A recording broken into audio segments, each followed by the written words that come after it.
Hi friends, welcome to my channel. ఇవాళ నేను మీకు ఉల్లిపాయ పచ్చి కొబ్బరి పచ్చడి ఎలా తయారు చేయాలో చూపిస్తానండి. చాలా అంటే చాలా ఈజీగా తయారు చేసుకోవచ్చండి. చాలా టేస్టీగా ఉంటుందండి. చపాతీలోకి తింటే వంట రాని వాళ్ళు కూడా ఈజీగా తయారు చేసుకుంటారండి. 2 ఉల్లిపాయలు పెద్దవి కట్ చేసి పెట్టుకున్నాను. అలాగే ఒక 6 వరకు పచ్చిమిర్చి తీసుకున్నాను. సగం చిప్ప కొబ్బరి కట్ చేసి పెట్టుకున్నానండి. ఇప్పుడు ముందుగా పచ్చిమిర్చిని నూనెలో వేయించుకుందామండి. 1 స్పూన్ ఆయిల్ వేసుకుందాము. దూరగా వేయించుకోవాలండి పచ్చిమిర్చిని. వేగినాయండి, ఒక ప్లేట్లోకి తీసేసుకుందాము. మిక్సీ జార్ తీసుకొని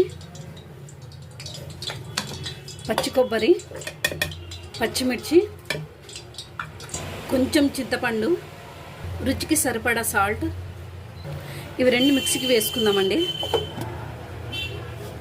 కొంచెం నీళ్లు పోసుకోవాలి.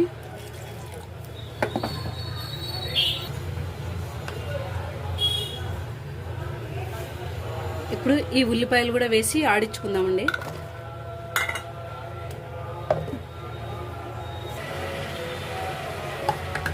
చూడండి, ఇలా మెత్తగా వేసుకోవాలండి. ఇప్పుడు ఈ పచ్చడికి తిరువాత పెట్టుకుందామండి. ఇందాక వేయించుకున్నాం కదండి పచ్చిమిర్చి, ఆ నూనెలోకి ఇప్పుడు ఆవాలు, జీలకర్ర వేసుకుంటున్నాను. 2 వట్టిమిర్చి తుంచి వేసుకుంటున్నాను. కొంచెం కరివేపాకు, కొంచెం కొత్తిమీర. తిరువాతని ఈ పచ్చళ్ళలోకి వేసేసుకుందాము.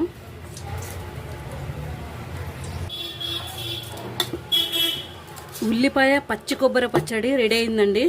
చాలా అంటే చాలా టేస్టీగా ఉంటుందండి. చపాతీలోకి తప్పకుండా ట్రై చేయండి. ఈ వీడియో మీకు నచ్చినట్లయితే నా ఛానల్ని సబ్స్క్రైబ్ చేయండి, లైక్ చేయండి, షేర్ చేయండి.